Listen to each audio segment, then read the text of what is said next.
معزز سامعین کرام، آپ سن رہے ہیں پیارے اردو چینل پر ملک غلام نبی کی کتاب قصہ ایک صدی کا۔ سب ہیڈنگ ذوالفقار علی بھٹو کے سنہری کارنامے۔ جناب ذوالفقار علی بھٹو کا سب سے بڑا کارنامہ جو ان کی شخصیت کو ہمیشہ کے لیے امر بنا گیا، وہ پاکستانی قوم کو مایوسیوں کی عطا گہرائیوں میں سے باہر نکالنا تھا۔ جن حالات میں ان کو ملک کی بھاگ دوڑ سنبھالنے کا فرض سونپا گیا تھا، وہ کسی بھی سربراہ حکومت کے لیے انتہائی ناسازگار تھے۔ ملک کا آدھا حصہ علیحدہ ہو کر اپنی آزادی کا اعلان کر چکا تھا۔ افواج پاکستان کا وقار جو 1965 میں بلندیوں کی انتہا کو چھو رہا تھا، اب ایک کڑی آزمائش سے گزر رہا تھا۔ ایک سوالیہ نشان تھا جو ہر طرف سے بنگلہ دیش کے قیام کے اسباب کی انکوائری کے لیے آوازیں بلند ہو رہی تھیں۔ ارباب حکومت کو شدید تنقید کا نشانہ بنایا جا رہا تھا۔ خارجہ پالیسی اپنے مشکل ترین دور میں سے گزر رہی تھی۔ بنگلہ دیش میں افواج پاکستان کے ڈھائے گئے مظالم کی فلمیں اور تصاویر ساری دنیا میں گردش کر رہی تھیں، جن سے پاکستان کے نام اور وقار کو شدید ٹھیس پہنچی تھی۔ ہندو، یہودی، لابی تمام دنیا کو یہ پیغام دے رہے تھے کہ مغربی پاکستان نے مشرقی پاکستان کے غریب، مجبور، بے بس عوام پر بے پناہ جبر و استبداد اور ظلم و ستم ڈھایا تھا، جس کی بنا پر وہ آزادی حاصل کرنے پر مجبور ہو گئے۔ حتیٰ کہ مغربی پاکستان کی اپنی سلامتی اور آزادی بھی خطرے میں پڑ گئی تھی۔ اس پس منظر میں ملک کو ایک صحیح قائد کی اشد ضرورت تھی، جو اس وقت پاکستان کو منحوس سانحات کے گرداب سے نکال سکتا۔ پاکستانی قوم کے ذہن و سوچ مفلوج ہو کر رہ گئے تھے۔ ان حالات میں قدرت نے پاکستان کو ایک عظیم سربراہ عطا کیا۔ اس بیان میں کوئی مبالغہ آرائی نہیں ہے کہ قائد اعظم محمد علی جناح کے بعد جناب ذوالفقار علی بھٹو حقیقی معنوں میں قوم کے قائد کی صورت میں ہمیں میسر آئے۔ وہ داخلی اور خارجی پالیسیوں کو بخوبی سمجھتے تھے۔ ان کی سیاسی بصیرت، عقل و فہم، ذہانت و فراست نے اس ستم زدہ لاچار قوم کی بجا طور پر رہنمائی کی۔ اس وقت پاکستان بیرونی سازشوں اور اندرونی خلفشار کا شکار تھا۔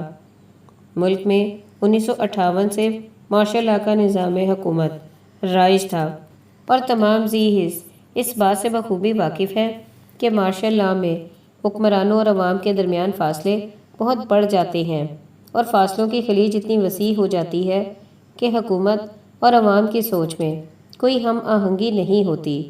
اظہار پر پابندی، سوچ پر بندش، اعمال پر تالے، غرض زندگی کا کوئی بھی پہلو ہو مفلوج اور بے بس ہو کر رہ جاتا ہے۔ جس معاشرے میں لوگ اپنی تکالیف اور مشکلات کا برملا اظہار بھی نہ کر پائیں، وہ معاشرہ گونگے بہرے شخص کی مانند ہوتا ہے۔ میڈیا کا بھی یہی حال تھا۔ ہر چیز، ہر جز، بلکہ ہر کالم سینسر کی سکیننگ مشین سے گزر کر لنگڑا لولا بن جاتا تھا۔ بنگلہ دیش کا معرض وجود میں آنا ممکن ہے۔ مشرقی پاکستان کے باسیوں کے نقطہ نظر سے تو یقیناً یہ ایک تاریخ ساز واقعہ تھا، مگر پاکستان کے سالم وجود کا دو لخت ہونا ایک بہت بڑا سانحہ تھا۔ جسٹس حمود الرحمن کمیشن کی انکوائری اور اس کے انکشافات پر مبنی رپورٹ صرف اس واسطے شائع نہ ہو سکی کہ اس کے منظر عام پر آنے سے چند جرنیلوں کی نااہلیت، ناقص کارکردگی و منصوبہ بندی عوامی سطح پر زیر بحث آ سکتی تھی۔ اس وقت کے صدر اور بعد میں وزیر اعظم جناب بھٹو کے اختیارات بھی اتنے محدود تھے کہ وہ حمود الرحمن کمیشن کی رپورٹ کی اشاعت نہ کرا سکے۔ بھٹو کے کارناموں میں غریب آدمی کو اپنی عزت نفس کا احساس دلانا بھی بہت نمایاں تھا۔ مارشل لا کی چکی میں پسنے والے عوام کسی بڑے امیر آدمی، جاگیردار، سرمایہ دار افسر کے سامنے زبان کھولنا بھی بہت مشکل تصور کرتے تھے۔ بھٹو نے انہیں جرأت دی، ہمت دی کہ وہ بلا جھجک کسی کے بھی سامنے بلا خوف و خطر اپنے خیالات کا اظہار کر سکیں۔ محنت کش مزدور کسان، غرض ہر شعبے میں یہ تبدیلی دیکھنے میں آتی تھی۔ پیپلز پارٹی کا جیالہ تو کسی کی پت اتارنا اپنا پیدائشی حق سمجھتا تھا۔ اس سے پارٹی کو کافی نقصان بھی پہنچا، کیونکہ اچھے طبقوں میں جو عزت اور سپورٹ پیپلز پارٹی کو میسر تھی، وہ کچھ ورکرز کی ناپسندیدہ حرکات کے سبب کمزور ہوتی چلی گئی۔ بہرحال جب انتخابات کے دوران آمرانہ قوتوں کے خلاف تحریک چلی تھی تو اس وقت بڑے بڑے برجوں کو گرانا انتہائی مشکل کام تھا۔ ان کو گرانے کے لیے عام پبلک میں ان کے ذہنوں پر مسلط ڈر خوف کم کرنا تھا۔ جماعت اسلامی کے امیر مولانا مودودی انتہائی قابل احترام شخصیت تھے۔ بین الاقوامی سطح پر ان کا نام ادب اور تعظیم سے لیا جاتا تھا، لیکن چونکہ وہ سیاست اور انتخابات میں حصہ لے رہے تھے، پیپلز پارٹی والوں نے ان کو بھی نہیں بخشا۔ ان دنوں انورا فلم نے بہت شہرت حاصل کی۔ اس فلم کی اداکارہ نغمہ کا ایک قدادم پوسٹر تھا جس میں اس کے رقص کرنے کا پوز تھا۔ آرٹسٹ نے اس کا دھڑ تو ویسا ہی رہنے دیا، مگر اس کے چہرے کو ہٹا کر مولانا صاحب کا چہرہ چسپاں کر دیا اور اس پورٹریٹ کے نیچے تحریر کیا گیا، مودودی ٹھا۔ اس حرکت کا بنیادی مقصد بھلے سیاسی تفریح یا مزاح رہا ہو، مگر اس کا نفسیاتی پہلو بہت اہم تھا۔ دراصل عام لوگوں کے ذہنوں پر سوار اس طرح کی شخصیتوں کے رعب و داب کو ختم کرنا تھا۔ حکومت میں آنے کے بعد یہی بے خوفی اور بے باکی پاکستان پیپلز پارٹی کے ورکرز میں دیکھنے میں آئی۔ اس بنیادی تبدیلی کے علاوہ بھٹو صاحب کے کارناموں کا ذکر کرتے ہوئے سب سے پہلے شملہ سمجھوتے کا ذکر کرنا مناسب ہے۔ ایک ہاری ہوئی جنگ کے بعد کسی فاتح ملک کے سربراہ سے مذاکرات کرنا انتہائی کٹھن کام تھا۔ کہاں تو جنرل یحییٰ کی بھڑکیں، بھٹو صاحب کی اپنی انا اور خودداری سے بھرپور تقاریر، اور کہاں یہ مطالبات کہ ہمارے قیدی واپس کر دو، ہمارے علاقوں پر قابض اپنی فوج کو واپس بلا لو۔ جب 3 دن کے مذاکرات ناکامی جیسے منطقی انجام پر پہنچتے نظر آئے تو بھٹو کے مدبرانہ دلائل نے محترمہ اندرا گاندھی کو بالآخر پاکستانی وفد کے مطالبات تسلیم کرنے پر مجبور کیا۔ 1973 کا آئین جناب بھٹو کا اس ملک پر ناقابل فراموش احسان تھا۔ اس ضمن میں ان کی ٹیم کے ارکان نے بھی مثبت کردار ادا کیا، جن میں حفیظ پیر زادہ کا نام سر فہرست تھا۔ مختلف الخیال MNAs کو اکٹھا کرنا اور ان کی رائے کو آئین کے حق میں ڈھال لینا یقیناً ایک مشکل کام تھا۔ بھٹو صاحب نے ایوان کے اندر حفیظ پیر زادہ کو زبردست خراج عقیدت پیش کیا۔ مسلم ممالک کی کانفرنس لاہور میں منعقد ہوئی، جس میں تمام اسلامی ممالک کے سربراہان شرکت کے لیے تشریف لائے۔ سب سے نمایاں پہلو شیخ مجیب الرحمان کی آمد تھا۔ اس کانفرنس کا بنیادی مقصد مسلم ممالک کی یکجہتی کا اظہار تھا اور اس اجتماع سے بیرونی دنیا کو دینی قوت کا احساس دلانا تھا۔ اس کانفرنس میں بہت سے بین الاقوامی مسائل کے علاوہ اسلامی دنیا کو درپیش اہم معلومات پر اظہار خیال کیا گیا۔ تیل یعنی بلیک گولڈ کی طاقت اور اہمیت، مسلم ممالک کی تجارتی منڈی اور ایسے ہی ایشوز پر تفصیلی غور و خوض کیا گیا۔ اس کانفرنس کے انعقاد سے یہ احساس بھی ابھرا کہ مسلم ممالک میں ذوالفقار علی بھٹو کی ذاتی شخصیت کو اجتماعی طور پر ممکنہ قیادت کے لیے تسلیم کیا جا سکتا ہے۔ یہی نقطہ امریکہ، روس، بھارت اور اسرائیل جیسے مسلم دشمن ممالک کے لیے ناقابل قبول تھا، اور بعد کے حالات نے یہ ثابت کیا کہ بھٹو کی شہادت میں ان منفی عناصر کا بہت بڑا ہاتھ تھا۔ امریکہ نے پاکستان کو جنگی ساز و سامان کی ترسیل پر پابندی عائد کر رکھی تھی، جس کی بنا پر افواج پاکستان کو ان گنت مسائل اور مشکلات کا سامنا تھا۔ بھٹو امریکہ گئے اور پاکستان کے موقف کی اتنی مؤثر ترجمانی کی کہ امریکہ نے یہ پابندی اٹھا لی۔ اس ضمن میں مذاکرات سے ایک دن قبل کسی ڈنر میں بھٹو صاحب نے ایسی شاندار تقریر کی کہ اگلے دن اخبارات نے ان کے خطاب کو سراہتے ہوئے برملا کہا کہ جو شخص اپنے موقف کو اتنے اچھے الفاظ میں ادا کر سکتا ہے، وہ کانفرنس ٹیبل پر اس سے آدھی اچھی تقریر سے اپنے ملک کے لیے کچھ بھی حاصل کر سکتا ہے۔ نیوکلیئر ٹیکنالوجی اور ایٹم بم جو آج پاکستان کی سالمیت کی حفاظت کو ضمانت فراہم کرتے ہیں، دراصل ذوالفقار علی بھٹو کی عظمت کا منہ بولتا ثبوت ہے۔ اس ٹوٹے پھوٹے ڈاواں ڈول معاشی طور پر کمزور ملک کے لیے اتنے بڑے پروجیکٹ کی بنیاد رکھنا اور اس کو پایۂ تکمیل تک پہنچانے کا عزم کر لینا ہی ایک بہت بڑا کارنامہ تھا۔ سب ہیڈنگ پی پی پی میں ٹوٹ پھوٹ۔ پاکستان پیپلز پارٹی کے حکومت کے اس دور میں دھیرے دھیرے مخالفت کی چنگاریاں سلگنا شروع ہو گئیں۔ غلام مصطفیٰ کھر، محمد حنیف رامے، ڈاکٹر غلام حسین، ڈاکٹر مبشر حسن، مولانا کوثر نیازی اور ان کے کئی ساتھی ایک دوسرے کو نیچا دکھانے پر تل گئے۔ گورنر اور وزیر اعلیٰ کی کرسیاں بدلنا شروع ہو چکی تھیں۔ اگر کھر کو وزارت اعلیٰ سے علیحدہ کیا گیا تو حنیف رامے کو وزیر اعلیٰ بنا دیا گیا۔ جب حنیف رامے کو چلتا کیا گیا تو نواب صادق حسین قریشی کو وزیر اعلیٰ بنا دیا گیا۔ سب ہیڈنگ پنجاب کی نئی وزارت 1975۔ 1975 میں پنجاب کی نئی وزارت تشکیل دی گئی۔ وزیر اعلیٰ صادق حسین قریشی تھے اور ان کے ساتھ سینئر وزیر ڈاکٹر عبدالخالق تھے۔ باقی وزیروں کا اعلان ہونا تھا۔ گورنر ہاؤس میں ایک شام سارے ایم پی ایز کی میٹنگ بلائی گئی۔ بھٹو صاحب اس اجلاس کی صدارت کر رہے تھے۔ ان کے ساتھ کرسی پر یوسف بچ اور دوسری پر ان کے سیکرٹری بیٹھے ہوئے تھے۔ ممبران کو اظہار خیال کرنے کے لیے بلایا گیا۔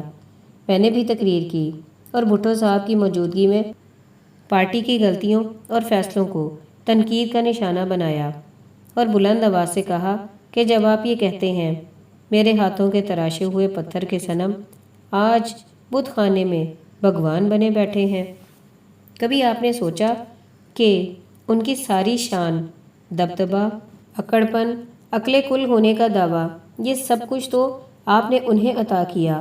اگر آپ ان کو وہ رتبے نہ دیتے تو قوم ان کو کیا حیثیت دیتی؟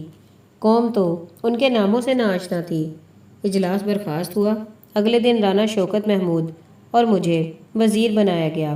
کابینہ میں صرف 4 وزیر تھے۔ باقی وزیروں کا انتخاب کچھ مہینوں کے بعد ہونا تھا۔ مجھے تعلیم کا محکمہ دیا گیا۔ جس روز میری وزارت کا اعلان ہوا، کسی سرکاری افسر کا فون آیا کہ جی او آر میں خالی گھروں میں سے کوئی گھر منتخب کر لیں تاکہ الاٹمنٹ جاری کیا جا سکے۔ میں نے ہنس کر جواب دیا، بھائی مجھے ٹیمپل روڈ والے گھر میں رہنے دو۔ آج سامان سرکاری گھر میں جائے گا، کل جب واپس اپنے گھر میں آئے گا تو ہم محلے والے ہنسیں گے۔ شام کو گھر پہنچا تو گیٹ پر 2 ہٹے کٹے کانسٹیبل ٹائپ سپاہی کھڑے تھے۔ میں نے پوچھا، بھائی آپ لوگ کون ہیں؟ انہوں نے بتایا کہ ان کی ڈیوٹی میری حفاظت پر لگ گئی ہے۔ میں نے کہا، لیکن مجھے خطرہ کس سے ہے؟ پھر میں نے ان کی توندوں کو بڑے غور سے دیکھا۔ مجھے یہی احساس ہوا کہ میرے گھر کا سارا کھانا ان موٹے پیٹوں میں جائے گا۔ میں نے ان کو امریکی جنرل گرانٹ کا مقولہ سنایا کہ جب فوجی کا پیٹ بڑا ہو جائے تو سمجھو وہ ناکارہ ہو گیا ہے۔ پھر میں نے ان کو نصیحت کی کہ وہ ہر صبح لارنس گارڈن میں دوڑ لگایا کریں۔ وہ مایوس ہو کر چلے گئے اور دوبارہ نظر نہیں آئے۔ سب ہیڈنگ میری تقرری بحیثیت وزیر تعلیم۔ جب ملک کے ایک صوبے میں مجھے وزارت ملی، اس وقت مجھے بھرپور احساس تھا کہ اس ملک کی تخلیق میں بھی ایک مزدور کی طرح کام کرتا رہا تھا۔ میرے کچھ احساسات اور جذبات تھے، میرا ایک نظریہ تھا، لہٰذا میں نے پہلے ہی دن سے یہ فیصلہ کر لیا تھا کہ میں نوجوان نسل کو قائد اعظم کے اصولوں اور ان کی قوم کے لیے بے لوث خدمات کو خوب اجاگر کروں گا۔ طلباء سے اپیل کروں گا کہ وہ ملک جس میں وہ آج آزاد پیدا ہوئے ہیں، اس کو بنانے والے محسن کے بتائے ہوئے راستوں پر عمل کریں۔ تمام طلباء دائیں اور بائیں بازو کے چکر میں تھے۔ تعلیم کی حیثیت ان کے لیے دوسرے نمبر پر تھی، دایاں اور بایاں ہونا نمبر 1 پر تھا۔ یہ مسئلہ بڑا ہی گمبھیر تھا اور اس کا حل بظاہر ناممکن نظر آ رہا تھا۔ دونوں طرف ضد کار فرما تھی، لیکن حقیقت یہ تھی کہ دونوں گروپ دائیں اور بائیں کی اصطلاح سے بے بہرا تھے، صرف ذاتی منفعت کے لیے یہ لبادے اوڑھ رکھے تھے۔ دونوں بازوؤں کے دونوں حمایتیوں کی جانب سے معاونت اور مدد کی جا رہی تھی۔ میں بے بس تھا، لیکن میں نے ان حالات میں جس طرح حق و انصاف کی حفاظت کی، اس وقت کے نتائج سب کے سامنے تھے اور میں ہر طرف سے مبارکباد وصول کرتا تھا۔ بحیثیت وزیر تعلیم میں نے ہمیشہ میرٹ کو اولین ترجیح دی، فرسٹ ڈویژن پہلے، سیکنڈ ڈویژن بعد میں، لیکن میرٹ کی بنیاد پر داخلے اور تقرریاں میرے لیے پریشانی کا باعث بھی بنتے۔ ان گنت سفارشیں اور پریشر، کبھی چیف منسٹر، کبھی MNA، کبھی MPA حضرات۔ کچھ سفارشیں تو جائز ہوتی تھیں، مگر کچھ کے محرکات افسوسناک ہوتے، مگر میرٹ کو برقرار رکھنے میں مجھے مخالفت اور رنجشوں کا سامنا کرنا پڑتا۔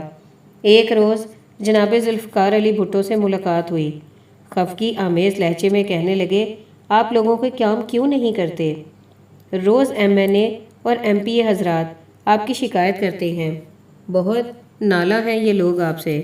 میں نے کہا، ان میں سے جو سفارش جائز ہے وہ کام میں فوراً کر دیتا ہوں، مگر کچھ لوگ استاد یا استانی کے 10 سے 15,000 روپے لیں، یہ میں نہیں کر سکتا، اور اگر تعلیم میں میرٹ کو پیش نظر نہ رکھا گیا تو سارا ڈھانچہ تباہ ہو جائے گا۔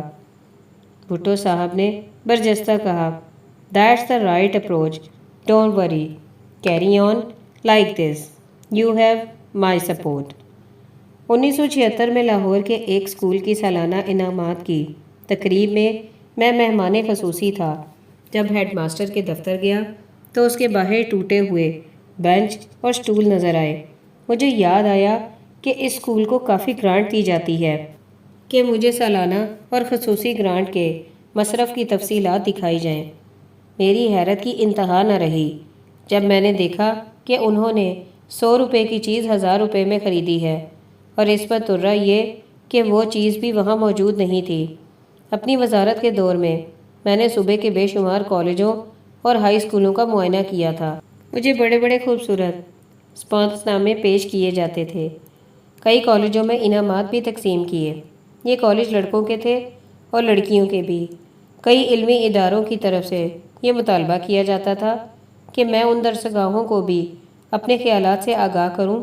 میرے خیالات کوئی عجوبہ نہیں تھے، بلکہ میں تو صرف قائد اعظم کے فرمودات اور پاکستان کی تخلیق کے متعلق نوجوان ذہنوں کو حقائق کی روشنی سے منور کرنا چاہتا تھا، تاکہ یہ نئی پود ملک میں ان ارشادات کی تشہیر کر سکے اور ان ذہنوں کو جو بالکل کورے ہوں ان کو قائد اعظم کے نظریات سے آگاہ کر سکے۔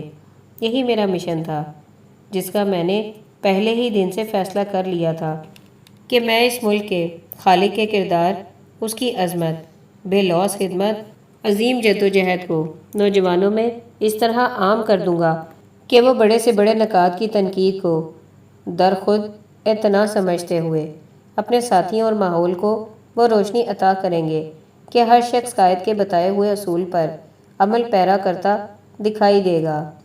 بڑی بڑی چائے پارٹیاں مجھے دی گئیں، یہ سب کچھ بطور وزیر تعلیم کے اعزاز میں تھیں۔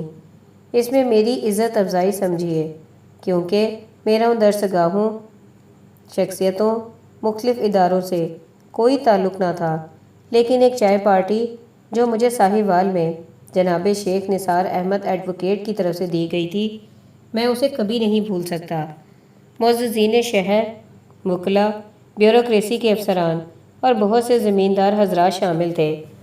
چائے کے دوران میں نے شکریہ کے چند الفاظ اپنے معزز میزبان کے لیے استعمال کیے، لیکن جو ارشادات شیخ صاحب نے فرمائے وہ میرے لیے ایک سرٹیفکیٹ تھا۔ انہوں نے کہا کہ یہ پارٹی ملک صاحب کو بطور وزیر تعلیم کے نہیں دی گئی، بلکہ یہ ان خدمات کے صلے میں دی گئی جو انہوں نے تحریک پاکستان میں ایک نڈر اور مخلص کارکن کی حیثیت سے سر انجام دی تھی۔ شیخ صاحب خود بھی باؤنڈری کمیشن میں مسلم لیگ کی طرف سے اس ٹیم میں شامل تھے جو اس کارروائی میں حصہ لے رہی تھی۔ شیخ صاحب میرے قابل عزت دوستوں فاروق نثار اور جسٹس ریٹائرڈ اعجاز نثار کے والد محترم تھے۔ سب ہیڈنگ قائد اعظم کے لیے قائد عوام کے نیک جذبات۔ جناب بھٹو، جن کو لوگوں نے قائد عوام کا خطاب دیا تھا، کہ دل میں عقیدت و احترام کا جو جذبہ قائد اعظم محمد علی جناح کے لیے معجزن تھا، اس کا اظہار وہ گاہے بگاہے کرتے رہتے تھے۔ بحیثیت وزیر اعظم وہ قائد اعظم کی سدحالہ تقریبات کمیٹی کے چیئرمین تھے۔ ان کی دلی خواہش تھی اور وہ برملا کہتے تھے کہ جس ملک کا آج میں وزیر اعظم ہوں، اس ملک کے خالق نے چند نامساعد حالات میں ایک بے یار و مددگار قوم کے لیے اسے حاصل کیا ہے، اور جس کامل یقین کے ساتھ انہوں نے خلوص اور پر اعتماد طریقے سے اپنوں اور بیگانوں کی سازشوں اور گھٹیا چالوں کو شکست دی ہے، میں دنیا کے عظیم دانشوروں کی تحریروں، تجزیوں اور بے لاگ تبصروں کی روشنی میں دنیا کے گوشے گوشے میں اپنے بے مثال قائد کے نظریات کو اجاگر کرنا چاہتا ہوں۔ انہیں اس بات کا دکھ تھا کہ ان کے ملک کے حکمرانوں نے ان کے قائد کے ساتھ انصاف نہیں کیا تھا۔ ہر حکمران نے اپنی پسند کا قائد پیش کرنے کی بھونڈی کوشش کی ہے کہ شاید اس طرح اسے اقتدار میں رہنے میں مدد مل سکے۔ بھٹو صاحب قائد اعظم سے جس والہانہ عقیدت اور محبت کا اظہار کرتے، وہ قابل دید ہوا کرتا تھا۔ ایک اجلاس میں کہنے لگے کہ میں جب اسکول کا طالب علم تھا تو میں نے قائد اعظم کو ایک خط لکھا تھا جس میں انہیں اپنا ہیرو تسلیم کیا تھا اور وعدہ کیا تھا کہ میں ایک جاں نثار سپاہی کی حیثیت سے خلوص دل کے ساتھ ان کی پیروی کروں گا۔ مجھے یہ سب باتیں سننے اور مختلف بحثوں میں حصہ لینے کا موقع ملتا تھا، کیونکہ میں بحیثیت وزیر تعلیم پنجاب اس کمیٹی کا رکن تھا جہاں یہ سب کارروائی ہوا کرتی تھی۔ سب ہیڈنگ: قائد اعظم محمد علی جناح 100 سالہ تقریبات، دسمبر 1976۔ 19 سے 25 دسمبر 1976 میں اسلام آباد میں قائد اعظم محمد علی جناح 100 سالہ تقریبات کے سلسلے میں کانفرنس منعقد ہوئی۔ تقریباً 32 ممالک بشمول انگلستان، امریکہ، فرانس، جرمنی، کینیڈا وغیرہ سے تقریباً 90 غیر ملکی مندوبین نے اس کانفرنس میں شرکت کی۔ پاکستانی مندوبین کی تعداد 112 تھی۔ ان مندوبین میں مشہور نامور اسکالرز، محقق، عالم، اہل قلم، ماہر تعلیم، تاریخ نگار، وکلاء، قانون دان، سیاسی قائدین، مختلف بین الاقوامی یونیورسٹیوں کے شہراء آفاق اساتذہ قائد اعظم محمد علی جناح کی ذات گرامی اور ان کی زندگی کے مختلف پہلوؤں پر اتنے مقالے تحریر کر کے اپنے ساتھ لائے تھے جو انہوں نے مختلف اجلاسوں میں پیش کیے۔ بھٹو صاحب نے بھی کچھ دانشوروں کو مختلف موضوعات پر مضامین لکھنے اور انہیں کھلے اجلاس میں شرکت کرنے کی دعوت دے رکھی تھی۔ میری یہ خوش قسمتی تھی کہ مجھے بھی قائد اعظم کا ایک ادنیٰ رکن سمجھتے ہوئے انہوں نے امیج آف قائد اعظم پر مقالہ لکھنے اور مندوبین کے اجلاس میں پیش قلم کرنے کا حکم دیا۔ یہ مقالہ میں نے 21 دسمبر کو غیر ملکی مندوبین کے اجلاس میں پڑھا۔ اس اجلاس کی صدارت بھی میرے حصے میں آئی۔ مضمون کے خاتمے پر مجھے غیر ملکی مندوبین کی طرف سے اس خاص امیج مثالی پیکر، جس کا ذکر میں نے بڑے ہی ڈرامائی انداز میں پیش کیا تھا، بھرپور داد ملی۔ مقالے کے اختتام پر انہوں نے مختلف زاویوں سے مجھ پر سوالات کی بوچھاڑ کر دی۔ ان کے تمام سوالات کے جواب دیتے ہوئے مجھے شرکائے مجلس کی قائد اعظم محمد علی جناح کی زندگی اور خدمات سے گہری دلچسپی کا احساس ہوا۔ بہرحال قائد اعظم کا یہ تصور ان کے گوش گزار کرنا مجھے بہت اچھا لگا۔ ایسا قائد جس کے خلوص اور پر یقین نعرے نے کسی طرح ایک ان پڑھ قوم کو جو جہالت میں ڈوبی ہوئی تھی اور اپنی مادری زبانوں پر بھی قدرت نہیں رکھتی تھی، کو ایسا متاثر اور قائل کیا کہ وہ اپنے قائد کی انگریزی میں کی ہوئی تقریروں سے ایسی لطف اندوز ہوتی تھی کہ وہ کسی کو دوران تقریر ذرا سی آہٹ اور بات کرنے کی بھی اجازت نہیں دیتی تھی۔ پوری لگن اور دل جمعی کے ساتھ ان کے ارشادات کو سنتی تھی اور پکار اٹھتی تھی کہ وہ ہمارے لیے ایک ایسی مملکت لے کر آ رہا ہے کہ جہاں ہماری صدیوں کی زبوں حالی فاقہ مستیوں، ذلتوں اور رسوائیوں مایوسیوں اور محرومیوں کی حالت کو یکسر بدل کر رکھ دیا جائے گا، اور آج کی یہ ستم رسیدہ قوم ایک آزاد ملک کی مالک بن جائے گی۔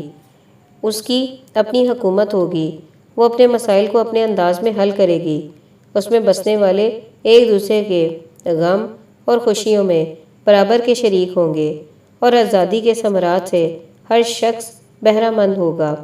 میرے ان خیالات سے شرکائے مجلس بہت متاثر ہوئے۔ بھٹو صاحب قائد اعظم کی 11 اگست 1947 کی اس تقریر کو جو انہوں نے قانون ساز اسمبلی کا چیئرمین منتخب ہونے پر کی تھی، خاص طور پر ان کے ان ارشادات پاکستان کی عظیم ریاست کو اگر ہم آسودہ، خوشحال اور ثروت مند بنانا چاہتے ہیں تو ہمیں ان میں عوام کی فلاح پر تمام تر توجہ مرکوز کرنی پڑے گی، اور ان میں بھی عام لوگ بالخصوص نادر آبادی کی فلاح مقدم ہے، کو عملی جامہ پہنانے کے لیے ایسے ایسے منصوبے لا رہے تھے کہ اگر زندگی وفا کرتی اور وہ سازشیوں کے ہاتھوں بچ نکلتے تو وہ قائد اعظم کے اس فرمان کی تکمیل سے اپنی قوم کو ایسی خوشحالی عطا کرتے کہ دنیا حیران و شجد رہ جاتی۔ پنجاب کے وزیر تعلیم کی حیثیت سے میں نے بھی صوبے کے تمام کالجوں کے پرنسپل حضرات سے یہ درخواست کی کہ یہ میری ہدایت بھی تھی کہ ہر پرنسپل اپنے اپنے کالج میں حضرت قائد اعظم نمبر شائع کرے۔ میں نے اس وقت بھی اور آج بھی ان تمام حضرات و خواتین کو جنہوں نے اس مشن کو کامیابی سے ہمکنار کیا تھا، جو زندہ ہیں ان کو سلام پیش کرتا ہوں، اور جو وفات پا گئے ہیں اللہ تعالیٰ سے دعا ہے کہ وہ انہیں اپنے جوار رحمت میں جگہ عطا فرمائے۔ آخر میں اس روش کو جو ہمارے ہاں رواج بن چکی ہے کہ کسی کو غدار کسی کو کافر کہنا ہمارا معمول بن چکا ہے، اس سے احتراز کرنا ہی بہتر ہوگا۔ ہمیں ہمیشہ اس نظریے پر عمل کرنا ہوگا کہ ہم نہ تو خدائی ٹھیکیدار ہیں اور نہ ہی حب الوطنی کی سندات اپنی پسند کے مطابق تقسیم کرنے والے ادارے کی حیثیت رکھتے ہیں۔ یہ ایک ابدی حقیقت ہے کہ دائمی مقبولیت قدرت کی طرف سے ایک ایسا انعام ہے جو صرف ان ہستیوں کا مقدر بنتا ہے جو ان دو لازوال اصولوں پر عمل کرتی ہیں۔ نمبر 1، وہ بے مزد سپاہیوں کی طرح اپنی قوم اور ملک کی خدمت کرتی ہے۔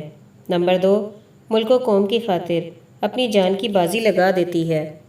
ہزاروں لاکھوں مخالفتوں کے باوجود ہماری تاریخ کے یہ تابندہ ستارے اب تک چمکتے دکھائی دیتے رہیں گے، جن میں سر سید احمد خان، محمد علی جوہر، قائد اعظم محمد علی جناح، علامہ اقبال، سید حسین شہید سہروردی اور ذوالفقار علی بھٹو شامل ہیں۔ قائد اعظم کا نعرہ لگانے والے، ان کو ڈھال بنا کر اپنی سیاسی دکان چمکانے والے صرف اپنے کھوکھلے بیانات سے قوم کو گمراہ کرنے کی کوشش کرتے ہیں، مگر عملی طور پر قائد اعظم محمد علی جناح کی عظمت اور ان کے گراں قدر ارشادات کی اہمیت کا احساس جس انداز میں ذوالفقار علی بھٹو نے بحیثیت وزیر اعظم کیا، وہ کسی اور صدر یا وزیر اعظم کو نصیب نہیں ہوا۔ بھٹو کا یہ ایک سنہری کارنامہ تھا۔ اس تقریب کی مقبولیت کا سہرا عبدالحفیظ پیرزادہ، جو اس وقت پاکستان کے وزیر تعلیم تھے، کو جاتا ہے، جنہوں نے ایسے شاندار انتظامات کیے جو قابل دید اور قابل تعریف تھے۔